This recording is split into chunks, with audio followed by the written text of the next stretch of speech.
واپس لینڈ کرنا ہو تو فوراً واپس لینڈ کر جائے، کیونکہ اس تیز رفتار پر ہوائی جہاز کو رن وے پر روکنا ممکن نہیں ہوتا اور جہاز حادثے کا شکار ہو سکتا ہے۔ آج اس کنکورڈ کی فلائٹ ایئر فرانس 4950 کے ساتھ بھی ایسا ہی ہوا۔ اس فلائٹ کے ڈپارچر سے پہلے اسی رن وے سے ایک DC-10 ہوائی جہاز نے ٹیک آف کیا تھا اور اس DC-10 ہوائی جہاز کے انجن کی ایک دھاتی پٹی رن وے پر گر گئی تھی۔ بعد میں حادثے کی تحقیقات میں پتہ چلا کہ یہی پٹی پہلے بھی 2 مرتبہ اسی DC-10 ہوائی جہاز سے گر چکی ہے، لیکن اسے مرمت کرنے کے لیے متعدد بار ڈرل سے سوراخ کیے گئے اور پیچ لگائے گئے۔ یہ کام غیر معیاری اور غیر تسلی بخش تھا، اسی وجہ سے یہ پٹی آج دوبارہ رن وے پر گر گئی۔ DC-10 ہوائی جہاز کو تو فلائٹ میں کوئی مشکل پیش نہ آئی، لیکن اسی DC-10 کے پیچھے پیچھے کنکورڈ ہوائی جہاز رن وے پر ٹیک آف کے لیے پہنچ گیا۔ جیسے ہی DC-10 ہوا میں بلند ہوا، کنکورڈ ہوائی جہاز کو بھی ایئر ٹریفک کنٹرول نے ٹیک آف کی اجازت دے دی۔ اب ہوائی جہاز رن وے پر تیز رفتاری سے دوڑنا شروع کر چکا تھا۔ جب ہوائی جہاز کی رفتار 178 میل فی گھنٹہ ہوئی تو کاکپٹ کے باہر سے آنے والی آواز میں ایک عجیب طرح کی تبدیلی سننے میں آئی۔ کنکورڈ سے پہلے ٹیک آف کرنے والے DC-10 کے انجن سے گرنے والی دھاتی پٹی کنکورڈ کے بائیں طرف کے ٹائروں کے نیچے آ چکی تھی۔ تیز رفتاری کے باعث اس دھاتی پٹی پر آنے والا ایک ٹائر پھٹ گیا۔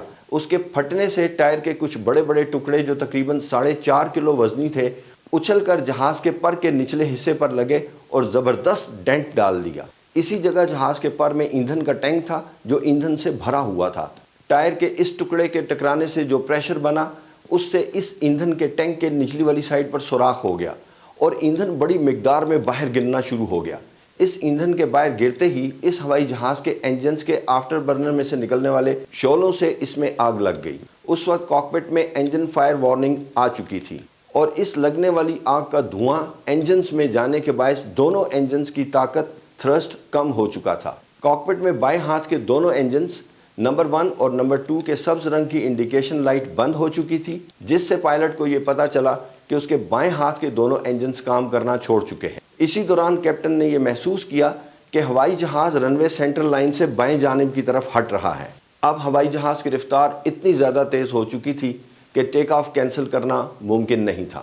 کیپٹن کے سامنے ایک اور گھمبیر صورتحال تھی اور وہ یہ تھی کہ جہاز تیزی سے رن وے کی بائیں طرف کے کنارے کی طرف جا رہا تھا۔ ابھی اگرچہ سپیڈ ٹیک آف لمٹ سے کچھ کم تھی، لیکن اس کے باوجود کیپٹن نے ٹیک آف کر لیا، روٹیٹ کر لیا۔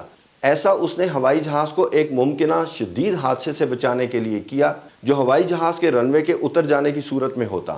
اب جہاز بائیں جانب کے پر کے نیچے لگی ہوئی آگ کے ساتھ ہوا میں بلند ہو چکا تھا۔ ڈیوٹی پر موجود ایئر ٹریفک کنٹرولر جو یہ سب کچھ کنٹرول ٹاور سے دیکھ رہا تھا، اس نے فوراً اس جہاز پر پائلٹ کو وائرلیس پر بتایا کہ آپ کے پیچھے آگ کے شعلے بلند ہو رہے ہیں۔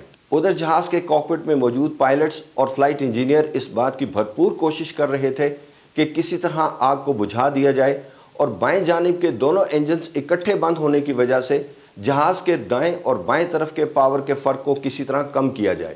ایئر ٹریفک کنٹرول نے پائلٹ کو جہاز موڑنے کی صورت میں رن وے پر کسی بھی جانب سے اترنے کی اجازت دے دی اور ساتھ ہی ایئرپورٹ پر موجود فائر کی گاڑیوں کو اس ایمرجنسی پر بریفنگ دینا شروع کر دی۔ جہاز کے بائیں پر کے نیچے سے بڑی مقدار میں نکلنے والے ایندھن میں لگنے والی آگ نے پر میں موجود جہاز کی کنٹرول سرفیسز یعنی جہاز کو کنٹرول کرنے والی سطح کو بہت بری طرح ڈیمیج کر دیا اور اب ہوائی جہاز بائیں جانب کی طرف رول میں آنا شروع ہو گیا، یعنی اس کا بایاں پر نیچے زمین کی طرف اور دائیں سائیڈ والا پر آسمان کی طرف ہو گیا۔ اب جہاز تیزی سے نیچے گر رہا تھا۔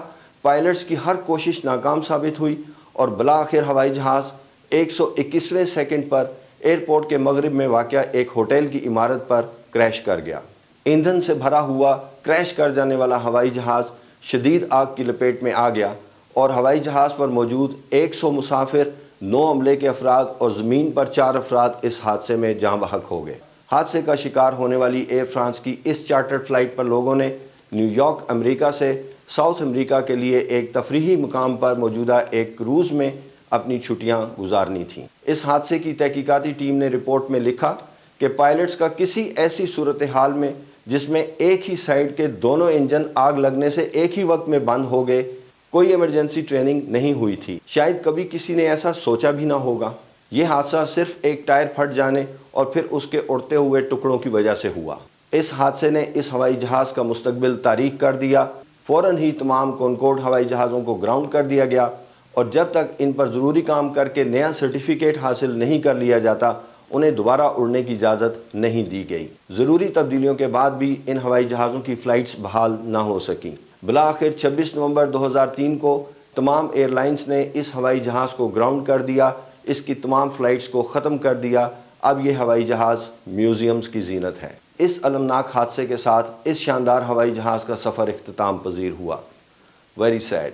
اللہ تعالیٰ آپ کو اپنی حفظ و امان میں رکھے، آپ کا سفر بخیر ہو۔ نیکسٹ ویڈیو تک کے لیے اجازت چاہتا ہوں۔ اللہ حافظ۔